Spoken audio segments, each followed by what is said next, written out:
Hey everyone, this is going to be my first real full lens review where I'm not talking about cameras and other lenses. I'm just going to talk about one lens. I do one lens at a time, and I've decided to start with this big fat one here. This is the 14 to 24 2.8. This lens is so much fun. I love this lens. Ever since I got this, I've just been having great pictures turn out from all sorts of situations. Okay, so we'll start at the beginning.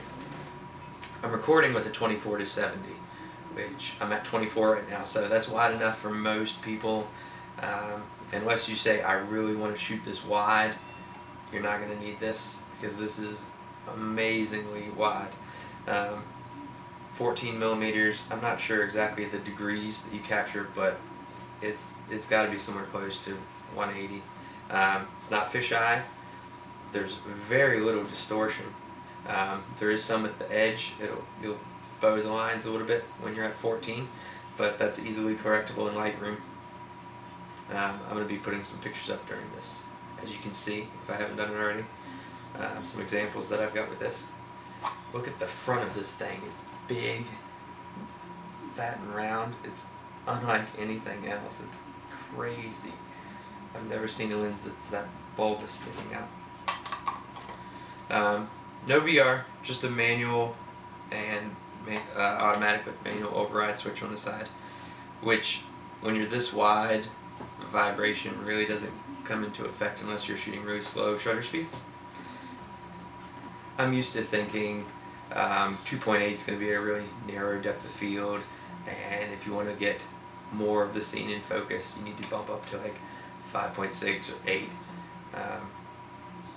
But with this, it's crazy. You can keep it wide open, and I guess because of your short focal length, there's a tremendous amount that's in focus or appears in focus. I guess because you're so wide and so zoomed out of what you're photographing, if it is out of focus, it's so small that you can't even perceive it unless you maybe look at the image at full resolution.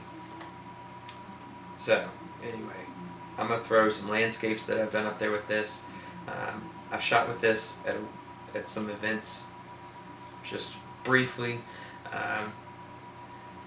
It's good to capture the whole room and the whole event that's happening sort of as a memory, but if you're trying to walk around and capture any sort of detailed, focused shots like of people, you might think that it's going to turn out, but when you look at it on the computer, you're so wide that what you intended to focus on is lost in this huge sea of wide angle. So I've got some shots from up above, scenes, so you can capture everything, but as far as fine details, even if you are photographing something like on a table or on a desk and you get right into it hoping to make that your main focus, you're still getting so much more that you really need to maybe switch to the 24 to 70 for that to get in a little bit tighter, so it's really wide. I got this originally for real estate, I guess you would call it, photography, to shoot interior rooms, and get the entire room without distortion, be able to capture all the room instead of like you see some people's pictures of houses, and it's almost like they need several pictures to show one room, whereas this puts you way back in the corner of the room and allows you to see it full. So that's what I got it for, but it comes in handy for other things, especially like I said, capturing the whole event. So I hope you enjoyed this review, and hope you like the pictures that I've been putting up. Next review, what am I going to do next?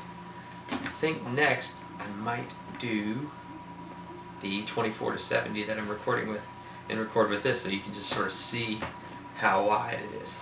Alright, catch you on the next video. Thanks, bye.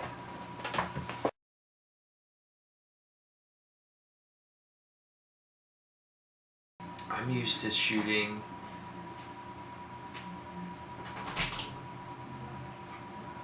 Am I interrupting? Yes.